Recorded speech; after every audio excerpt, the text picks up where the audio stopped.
write about. Trying to figure out what it's all about. Existentialist. Am I worth anything or just discount? I don't know. I don't know. I don't know. That was the great sounds of Watson with Outside on WNHH-LP 103.5 FM New Haven. Myself, Prestige, with my partner in crime, Long Island raised, Elm City made, E.Z. BlueZ is in the building. Easy Blues, you are better with introductions more than me. Who do we have with us today on Behind the Brand? Ladies and gentlemen, I would like to take a moment. You know, we talk about it a lot.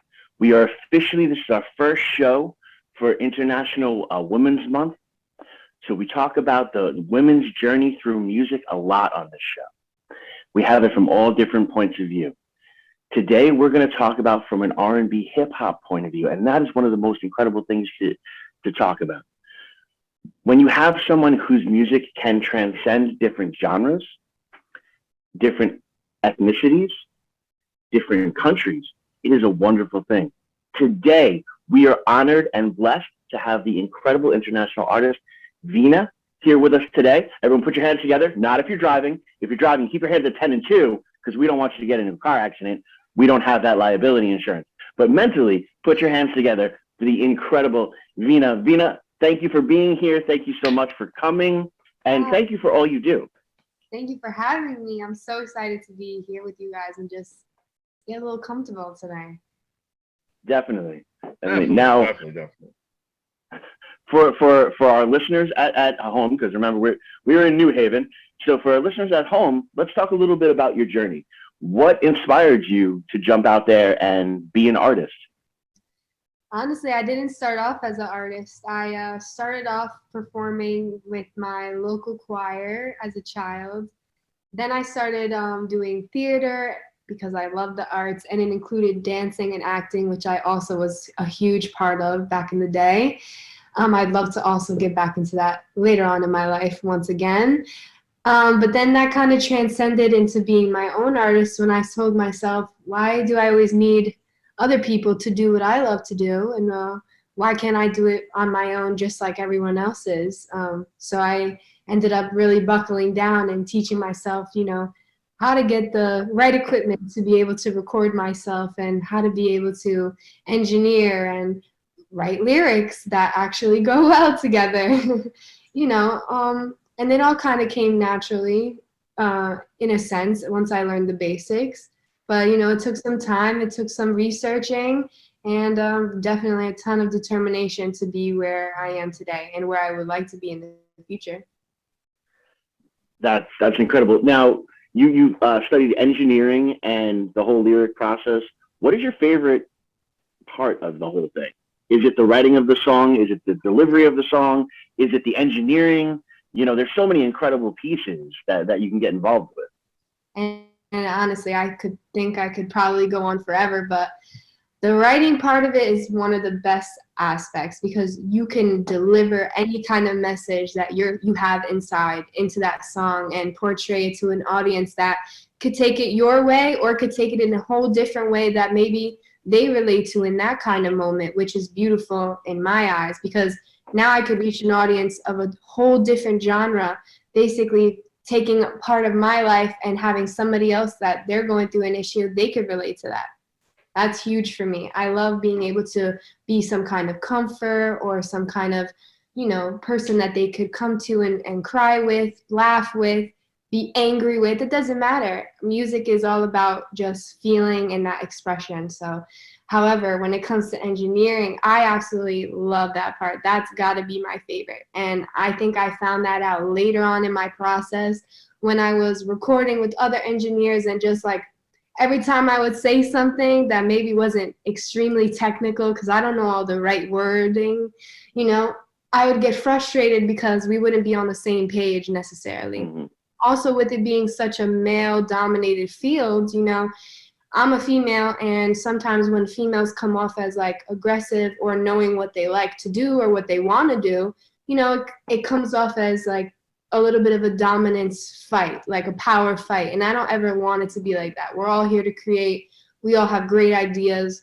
we all come from a different background. You know, we're all different people, different flavors, so we could create all different kinds of things.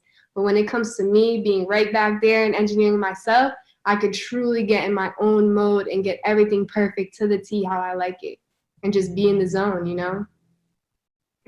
That is awesome, and it's incredible because a lot of the people at home don't necessarily understand. As an artist, a lot of times you don't necessarily have final say of how your sound is. You can write the song, you can record every single track, you can play every single track that's on that, but then you do have to go through a production. You have to deal with the mixing and then the mastering as well, and all of those are extra art forms. But I've listened to 1.5 million different books on Audible, and like Roger Daltrey of The Who is talking about listening to his first record, that they'd ever done, and cringing because it wasn't the sound that they really wanted at that point in time, but it was the sound that they had to go with because of budgets and different things like that. So going through and really making it yourself, you are alleviating a little bit of that. Now, the real question is, do you double charge? Yeah. Do you charge yourself? Now, are you charging the label for the production? Like, how do we do this? How can we make more money out of this? Is kind of what I'm going with here. Is I think we're onto something. The money aspect, as much as I've been learning here and there how to necessarily make money independently on this, like obviously on kind of work that I'm doing, it's been a struggle. I'm not gonna lie. Radio stations around the area, if you don't have the licensing, you can't necessarily get placed on the stations or get recognized for your song anywhere, even if it does get placed up there. So you want to make sure you have all your paperwork in order. You want to make sure like you got all your splits in order. Everything has to be done behind the scenes before you can necessarily even release a song. You know what I mean? That all has to come into play before you even think about, what's my cover art going to be? Those are the finishing touches that people think are the main thing, when in reality, that's like, we don't even care about that at the end of the day, because it's like, I just want to make sure I have all my boxes checked off before I do want to hit you guys up and be like, hey, play my song on the radio or whatever it is, even just have your guys' opinion on it even means the world.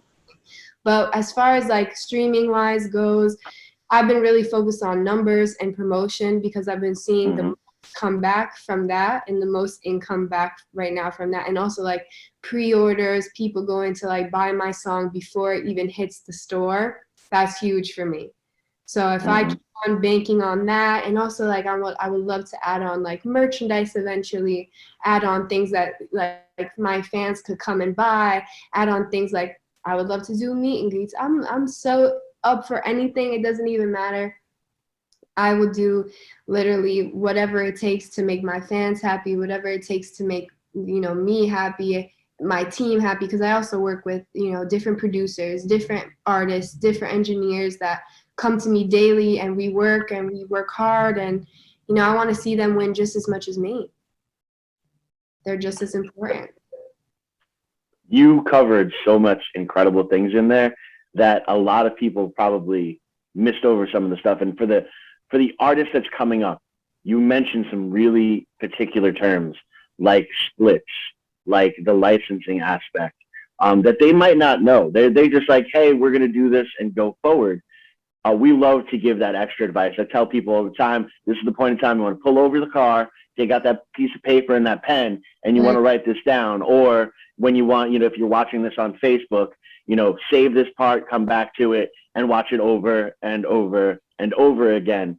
Can you dive a little bit more into what a split is, and a little bit more into the importance of licensing and to make sure that, the proper people are getting the proper credit?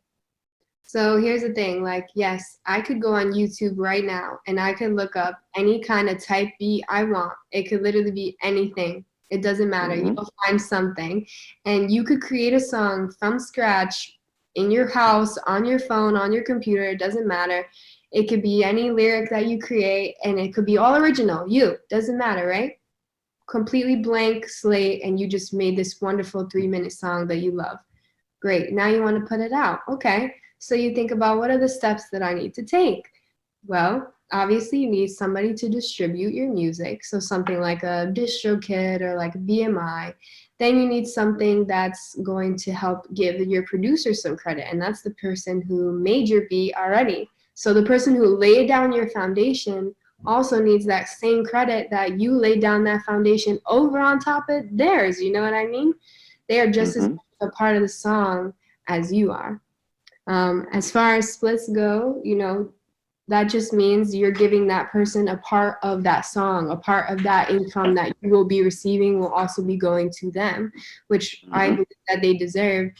You know, sometimes even if they don't want a split necessarily, I'll pay them off right away, like kind of like an exclusive deal, and just leave it at that, so they know, okay, this is my return right here, right up front.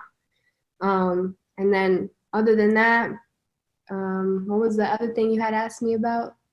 Licensing. You actually, yeah, the licensing stuff, but you nailed it all. You kind of knocked it all out the park, and Yeah, thank you for that. licensing is just the same, really. It's just making sure your name is on paper and you have your credit. Exactly, and you can go through, and the copyright aspect, like here in the U.S., you go through obviously the Library of Congress, and you apply for the copyrights and all of those things, which is super important, you know. But also people need to understand that those copyrights and those rights are just for that particular recording. Yes. If you were to do a different recording of it, you have to then recopyright that. It is for that particular tape or file itself, and not any type of variations. That's why live music, it's a little, it gets a little bit up in the air. But it's really important. Live. That's why something live go like viral, and you wouldn't necessarily, you'll see all your income back with that because it's live. It's your version, your rendition. So it's not like you're copying anybody, stealing anything. That's why I also like, I'm going to start getting into my live performances on YouTube again, so I can start making people known, like my name known, and also make sure that the licensing, I don't have to deal with that at that part. Now, are you exclusively going to do it through like YouTube, or are you taking the jump into TikTok as well? Because those TikTok lives. Yeah.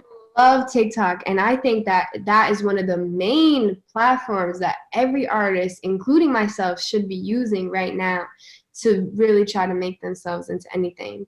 TikTok could make you viral overnight in one 30-second video. So why not try to utilize it in your best favor? Even like the challenges. No, it's so true. And for people who don't 100% know, it is such a vital platform right now that up and coming established signed artists are creating an arc, like a story arc, that's not necessarily true of the song or how the song was created, but it is extremely marketable in that aspect. You know, that song A, B, C, D, E, F, and we can't say the other word. There was, you know, they had a live, and somebody said, you know, she's like, oh, I want to suggest, you know, give me some song suggestions. So someone had suggested, how about A, B, C, D, and all of a sudden the song came out. The song was already written. Right. The person who asked about that song was the marketing person for their record label. They created a whole lore behind it and made that song blow up even harder because of that. So when already the industry is working on a platform that individual artists have 100% control of what happens on that platform, then it shows us as independent artists, it's time to really, really use that platform to our greatest ability. Here's the other thing. It's never been so easy. It's never been so easy for me to literally throw a 15 or 30-second video together and just post it up on TikTok, even just for the chance that it may reach an audience of some sort. Even if it doesn't go viral, I may meet 30 people that might become a super fan. You don't know. You never know who you're going to meet or who you're going to reach. Exactly. And again, you have some of the established artists that jump on there and actually will interact with you. I had a couple of incredible interactions with the Verve Pipe, and, you know, and from there, you know, hopefully that means when they come through CT, I'll be on a bill with them. But if it happens, it happens. But if it doesn't, it's still that moment. You really always have to jump in that moment, especially being in the entertainment business, because they come few and far between. So you really have to maximize that, and that is the beauty of TikTok. And I'm so glad that you're on point with that as well. So cheers. And why don't you tell people how they can find you on TikTok right now? It's a perfect segue. Perfect segue. You can find me on all social media platforms, and including like Spotify and Apple with Veena, and also my is I'm not Veena. I kind of contradicted myself, but I think it's kind of cool.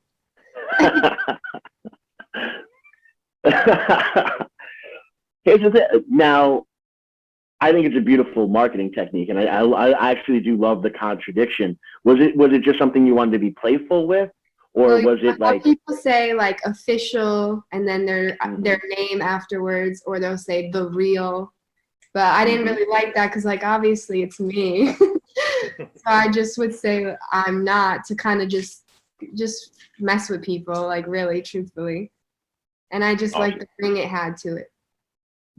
No, that's awesome, and it's a great play, and it's a great tool, and it's a wonderful thing that you can talk about in the interviews and stuff like that.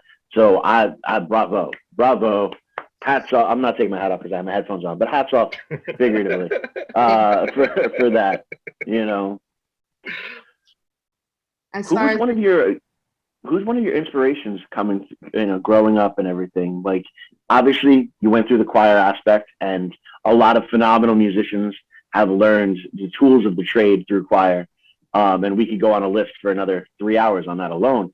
But who was that artist for you? Who is the artist that when you're in the studio, because every artist has it, it's that, what would this person do? Who is that artist for you? Wow, that's a really great question. I have a lot of answers. Thank you. We take all of them, and it's fun. Honestly, the first person that I think about is like, I go to family first, and I think about how would I make a song with this person, or make a song with that person, or what would they like, or what would they tell me to make, or something, because they know me the best, my family and the people closest to me in my inner circle.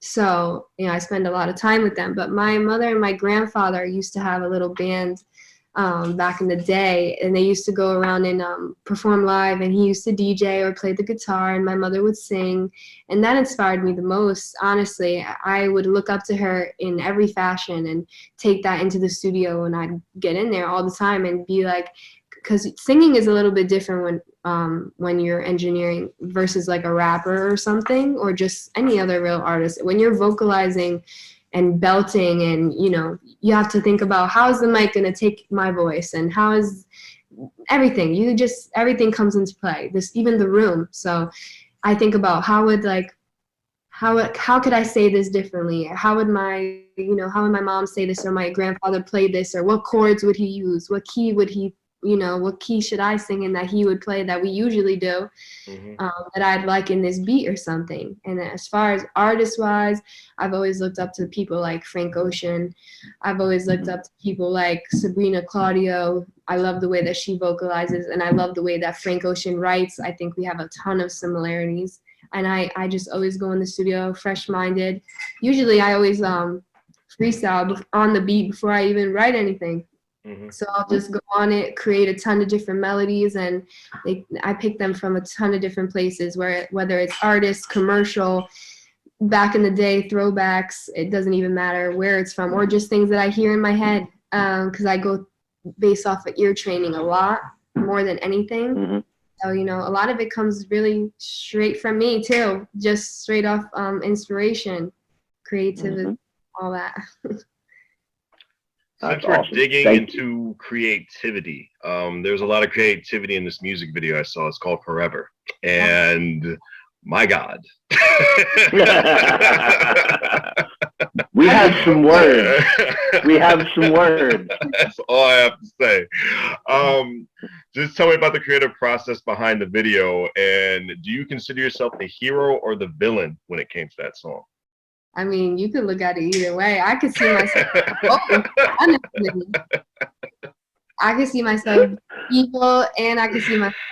It could be perceived as a good thing too. It depends on how you look at it. But okay. Forever came into play when I just in a rough place, kind of thinking about relationships, thinking about things that I've been through over and over again, lessons that I've had to learn like 10 times over because I'm just too hard-headed and stubborn. Mm-hmm. And I had to go through things and learn my lesson the hard way. But it came about when I was thinking about Romeo and Juliet, and I was thinking about their story and how messed up it was, but how loving and genuine their connection was. Their chemistry was undeniable. Even when I look back, it was so olden day time. Like love would never happen like that again, but it does in modern form.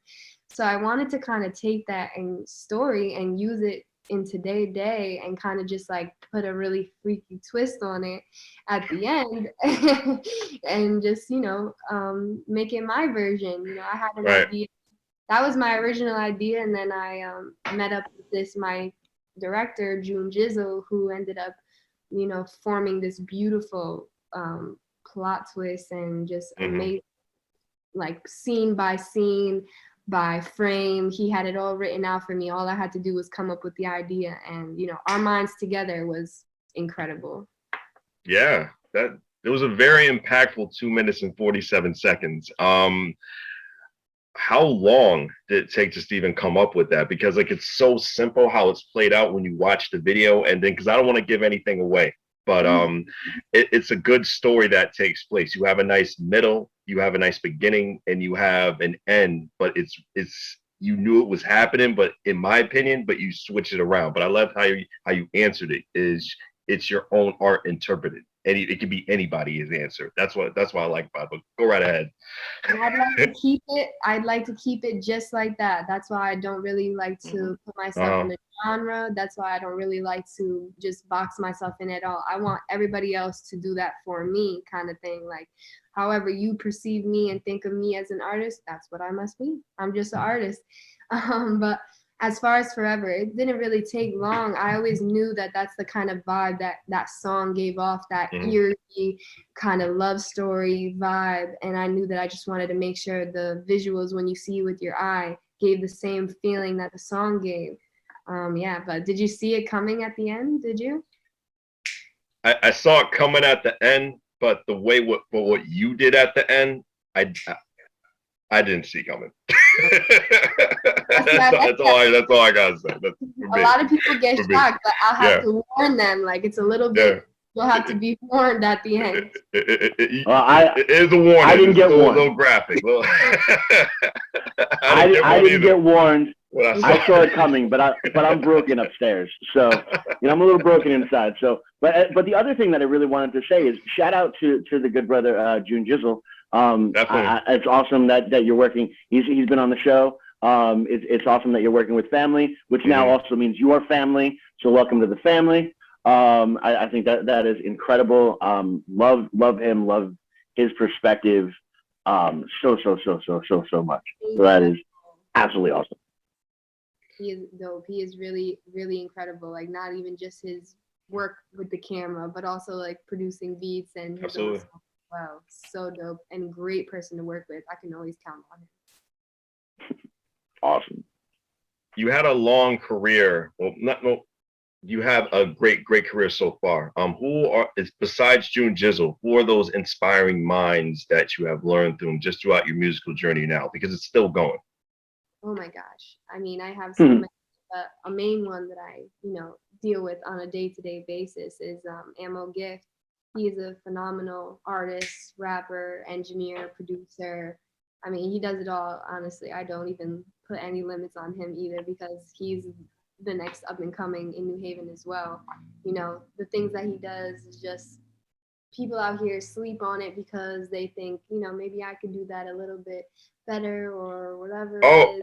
But I slept on this. WNHH LP 103.5 FM New Haven, myself, Prestige, and my partner in crime who just came back on, Mr. EZ BlueZ. We got the great Veena with us on Behind the Brand. And I hope I didn't lose your train of thought. Please continue. I didn't know it was going to be like that. He's quick with it. He's so smooth. You'll see. The next transition is like, oh, that's perfect, and boom, he's right there. It's amazing. It is absolutely amazing, but not as amazing as your answer was. So yes, come tell us more about these people who have been so influential. You've spoken about your mother, your grandfather. Spoken about Amo. Who's next up? Oh yeah, Ammo is fire. We work on a day-to-day basis, and I love working with him because he just gets me when it comes to that kind of stuff. Our musical chemistry is always there, and I'm definitely here to take advantage of stuff like that. Mm-hmm. Another person that I've been working with closely is Medusa Jade. She's awesome as well. She's a dope rapper out in Hartford. We met in an elevator, and we just kind of connected as well that same day on that same musical level. And it's been history ever since. We went out to LA together, learned a ton of stuff when it comes to music and the music industry and the business and what it takes to make it even just out in LA. People just love when you're viral. That's what it really is out there. But when we came back, we made a few more songs. She's got them up on her EP. And yeah, we're just keep working together, making music, making videos together. We also record ourselves on a Blackmagic camera, which I think is pretty cool too, because if we never have like a videographer available, we'll be able to like do it for each other or do it for ourselves up on a stand, which is hard too, especially when you're trying to be a full rounded artist. You got to record yourself, you got to make sure you get the content for yourself. It's hard work to just even be independent and get your name out there. So Of course.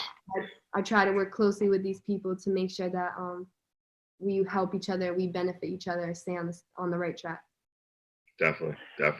And that's actually a huge moniker of this show is we feel you can only rise together. It's one of the reasons why Prestige and I put the show together and really try to highlight those local artists. We talked a lot about the production. We talked a lot about the writing. Now, I want to step a little bit into my world, a world I love so much, the performance aspect of it. Where has been your favorite venue? And maybe we'll even talk about your least favorite venue. But where has been your favorite venue to perform? Oh wow, well, I've performed in a few different places. Obviously bars, obviously literally wherever I could. It doesn't even matter. Streets, subways, it doesn't matter. I'll sing anywhere I can just for someone to hear. And if anyone asks, how can I deny them? Even now, it's like, I can't, because you never really know when even that person's going to be gone. But as far as venues go, I absolutely loved performing in the Schubert Theater in New Haven. That was probably one of my tops right there. You will never experience like an experience like that, especially in your hometown. Like that was surreal.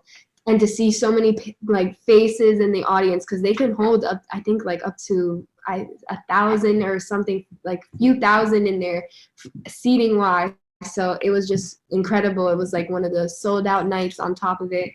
It was just a surreal moment to see even just my family front row, you know what I mean? I could have touched them if I wanted to. It's just an immersive experience. You really get to connect with everyone because the stage comes out on top of it in like a circle. So you're really able to connect with them and just be the star of the show. That stage is like no other. Yeah, that's so much. We've actually had Annalise Boar on here, and she plays with New Haven Symphony. So she's on that stage a lot. And she was talking about that and how beautiful it is backstage with some of the murals of the shows and stuff. It's done so much history. When you can walk into any type of venue and there's just that built history, like walking into Toad's Place and seeing like, Snoop Dogg and Bob Dylan played here, and you can feel that energy. The Schubert has a similar energy to that, and then there are other spots like I would love to see your sound done at like the State House. I think right there, such a great venue as well. So hey, you're in New Haven, we're in New Haven. We know people, you know people. You're part of the family now. Let's build and grow. I think it's an awesome thing. Yeah, the Schubert, not only does it have that great historic energy, it also has some demonic energy. There's definitely some ghosts in there, let me tell you. Because when I was down there backstage in my dressing room, we've had some encounters, okay? It was kind of scary. Out of curiosity, when you perform in front of the ghosts and the actual, live human beings, what show was it for? Was it like your own performance? Did you sing for an organ? Like, please tell me. So I was singing as the lead role for Chitty Chitty Bang Bang as Awesome. Chiss. And I had a few solos, but working with everybody on stage as well, like seeing the chemistry that we all had together was just a different world. We were it mentally had to be in a different world, but it could transpire to everybody. We were all in that same world together when we were in that room. A lot of people tell me Broadway's a little bit military, fun military, but like military when it comes to being in sync just with like everybody's just like performance and like where you have to go and where you have the position to be. Please tell me about just a little bit about the environment, because I personally haven't experienced it. Honestly, I'm not going to say like it's as strict as the military, of course, but you do really have to be on top of each other, because if one person folds and the other person is doing what they're supposed to be doing, the entire show goes underway. You all have to be on the same page and on the same accord. And on top of it, in that show specifically, we were also speaking in British accents. Oh my God. We all had to be on top of it on a whole other level, we had intensive courses. Well, that's so important, especially dealing with theater and live theater. And you can actually see when some of these troops, and they really do, it is troops, because you guys are having this experience and you're working this craft over and over again, so that when you have that opportunity to go live in front of an audience, it's not like you're having to work at all, but you're depending on that person to drop that line correctly so you can swoop in with your line. And then you see some of these masters do it. Like, if anyone has ever seen the producers with Matthew Broderick and Nathan Lane, when they would actually try to get each other to break character live on stage with these like little ad libs, just because, again, just like playing music live, theater, you're playing, it's called a play. You should have some fun with it, but to have that fun, there's hours upon hours upon hours upon hours of hard work and learning the material. My grandfather taught me at a very young age, when you get into a job, learn how to do that job correctly and then add your opinion. Once you have mastered that job the way the person wants you to do that job, then your opinion matters. And it is definitely the same way in the entertainment field. Know the material so you can break the material. In music, you have all these music theory classes, and in level 4 music theory, it teaches you how to break all the rules that you just learned, but you still have to know those rules. And you're so right. If you don't have the chemistry with one another and you don't put in that work with one another, you can't go on stage and say you forget a line and start freestyling or start improvising. You need to have that work before you can do that. Do you feel all that made you a better performer? Oh, 100%. People ask me when I record all the time, like, were you a part of a choir? Did you sing in a choir before? Have you done theater? Because not only the power that I give off, I have like a ton of diaphragm support when it comes to like vocals, but also like my harmonies and the way that my ear is trained to think and believe when it comes to stuff like that, keys and steps when it comes to like notes. That's all from choir. That's all from theater. Do you also get the comment of that you perform your music even when you're recording? Because that's one of the comments I always get is, because for me, I don't just sing with my voice, I sing with my entire body, and I'm telling the story. And even when I'm in the studio and no one's watching me, I'm pointing at that wall, because that wall really made me mad, and they're like, why do you do that? It's from performing on stage, in musicals and different things like that. You have to over exaggerate. And it's just something that stuck with me. Do you get that same thing? Honestly, when I record, I'm pretty still. I'm not gonna lie. I sit down and I'm very very composed, or I guess I'm very myself and shy in that sense. But afterwards, when I start really feeling the song, then I'll start jamming out.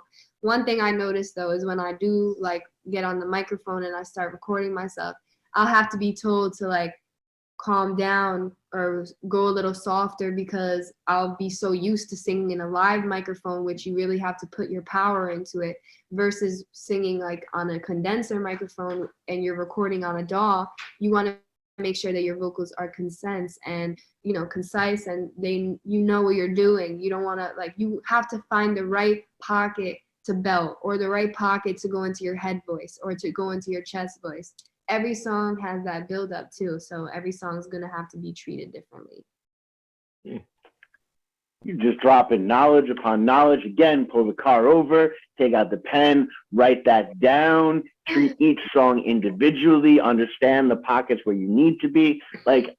Understand that you can sing softer in the studio because of a condenser microphone. These are all the things that a lot of these up and coming artists really have no clue of. I mean, I remember walking into a recording studio at 16 and you've been like, cool. And blowing, my $300 birthday money that, I saved up all year for, just so that I could record a song and having no idea what I was doing. Thank God that tape has been burnt and destroyed and will never be found again. But still, it was an experience. And from there, once you do, you get relaxed in there. And what I love about your story in particular is you have kind of taken away the money for nothing and the kicks for free type of aspect of music. There has been this really broken philosophy that, telling someone that you're a musician, they go, oh, but what's your real job? That's my real job. I'm a musician. That's what I do. Oh yeah, but what do you actually do? It's my job. I'm a musician, because they don't understand how hard this really is, and now when you get into content creating and all this other stuff that is necessary now more than ever, especially for an independent artist, you literally, I get up at, if I go to sleep, I get up at, something o'clock in the morning and start planning out content creation for the day, and then have to check in to make sure that we've got the radio show ready to rock and roll, and when practices are going to be, and when the next show is going to be, and when all of us can go to the recording studio to have conversations, with producers. This is a nonstop thing. If for all those who hey, I don't want to grow up, I don't want to be responsible, I'm going to be a musician, you're lying to yourself. It's going to be a cold, hard reality, and you might as well just take the civil service exam. I'm just saying, just going to put it out there. And you're so right, because I'm still a real person at the end of the day. I still go to work at a job that I don't want to work at, and I make sure that I get there. I make that sacrifice in order to pay my bills and fund my career when it comes to this music stuff too. Mm-hmm. If I don't do it, who else is going to do it? That's all. And you're investing in you. That's the key. And I want you to hold on to that, because and there's no negativity there, because that's a beautiful thing. We are so quick to drop $200-$300 to invest in the brand that is Michael Jordan. We are so quick to, drop money for the new Yeezys that just came out, and we're investing in other people's brands. We do that all the time, but we do not value ourselves enough to invest in the brands of ourselves. And you're doing that. So virtual high five for that. I really appreciate that. And I really think that more people hearing your story will hopefully take their chance on themselves and understand that, they're worth putting that hard work in and putting that hard money investment. So I'm not gonna lie. I felt like that too for a really long time, and I felt like it was a lot due to comparing myself to other people, other artists, other women, just by looks. It doesn't even matter. It could be the smallest little thing. I can't compare myself to anybody. Nobody really can. We are not comparable. No human is comparable to another. Social media made it so easy for us to just get up there and be miserable with ourselves and just say, oh, I don't have this. Oh, I don't have that. Oh, I don't look like this. I want my body to be this way. And now it's easy to even just buy a new body, buy a a whole new wardrobe. If you got the funds for it, you can do it. And people just take that so lightly when really it's life changing. It's traumatic. Those are things that change you as a person. Those are things that change your everyday reality as well. So it's like you really have to take that with a grain of salt when getting up there on social media. Even me, I have to take step backs too.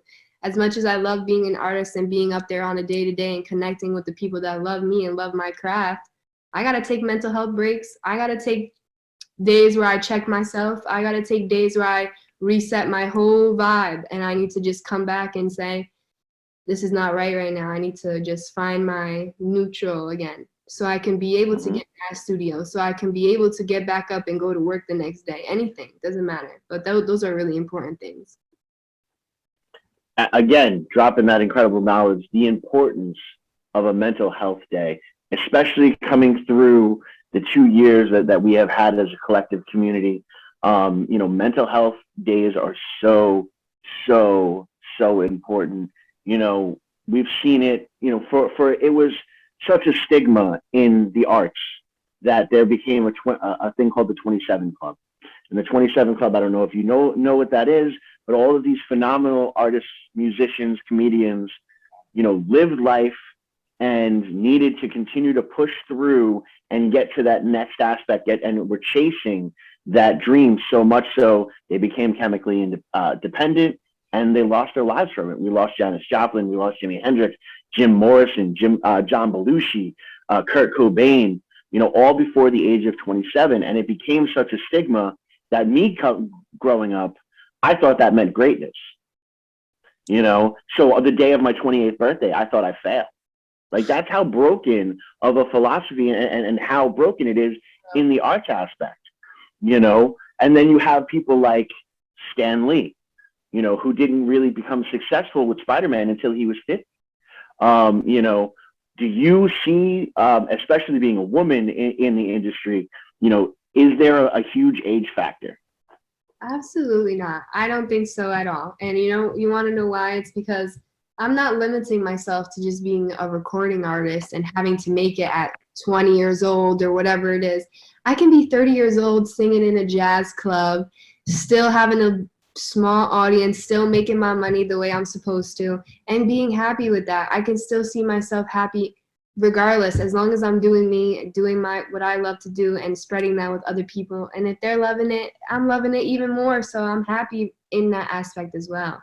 I'm happy too on WNHH LP 103.5 FM New Haven. Myself, Prestige, and my partner in crime, Long Island Raised, Elm City made, EZ BlueZ is in the building. Veena is on behind the brand, and I'm happy to hear the rest of your answer. Go right ahead. Told you, smooth. So smooth. I think you had asked me, would I be okay just doing that? Yeah. That's completely cool with me. I have no issues with that at all. As I'm still do my thing like how I'm doing now, releasing as an independent artist, and whatever comes my way, I'm gonna take that as it comes. I'm taking that a day at a time, a song at a time. But I'm not opposed to age. Age does not define me. Age is simply a number. I know people that look so much younger than they truly are, and it's all about how you take care of yourself. Sure. I think I know this one story. I think about the woman who's the lead of like Fleetwood Mac. Didn't she get founded at like such an old age? She was like a music teacher, and she got founded at like 40 something. So if I think it was Sheryl Crow, yeah. Sheryl Crow, she was the one. If she can do it, and she's Sheryl Crow, she's amazing, beautiful, and still to this day, then absolutely I could do it just the same. No story is the same. No path to success is the same. Sure. Nobody starts off the same, learning the same knowledge. We all start somewhere and we end somewhere else. So we might as well just take that journey and enjoy it. Enjoy the journey and find wherever we get to when we get there. I'm going to put this out here because I'm an ideas person. I'm always going to be an ideas person. I'm just going to say maybe some of your content is like some of this inspirational speaking that you're talking about, because you have such a fresh and genuine point of view and perspective that there is a market for that. And I think it'll work great with your brand. We see it a lot from other people, but we don't necessarily see it from like your demographic. And I think you can really capitalize on that. So, write that down, put it to the side. It's yours.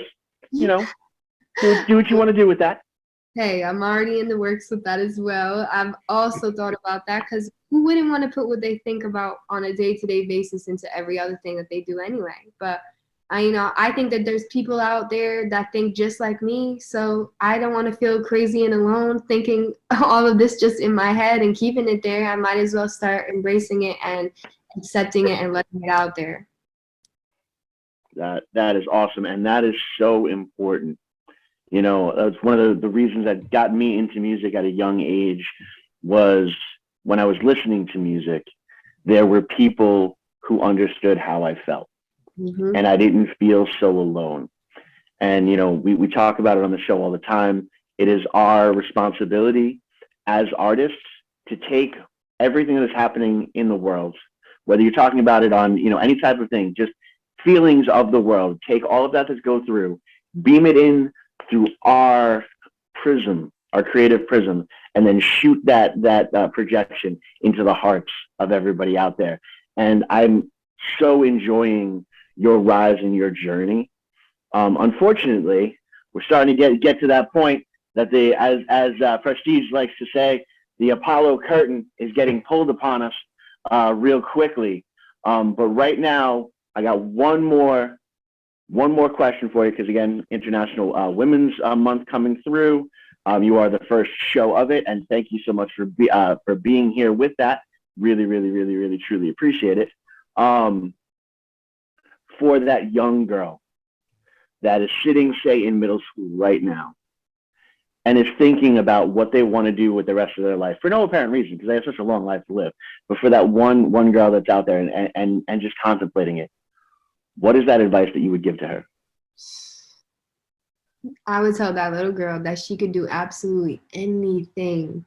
Yeah. And I don't even mean that in the most cliche way. I truly mean it. You could do anything. It may not be the picture that you idolize it as. It might not be what everyone else puts on a pedestal. It might not be what everyone else wants you to do. It may not be what even you want to do. You might have to make a ton of sacrifices along the way. You might have to do things you never thought that you would ever even think about doing. You're going to go through a bunch of things, but don't stop. Keep going. Like, make sure that if that's what you want, you do it with all of your effort, all of your energy, all of your love. You have to put everything into the pot and stir that up to make the correct concoction for success. That is amazing. Now, this last moment before we play your song, we want to give to you. Tell all the peoples how they can get in touch with you, how they can find you. Tell them one more time about the Not Veena, and please tell us how we can become super fans. Find me on Instagram at I'm Not Veena. Twitter, same thing. TikTok, same thing. You can find me up on Voicey, same thing. You can find me up on Spotify, Apple, or YouTube as Veena, Veena. And I'm looking forward to connect with everyone. We actually got about 2 minutes left, and let me just end this with one question. So,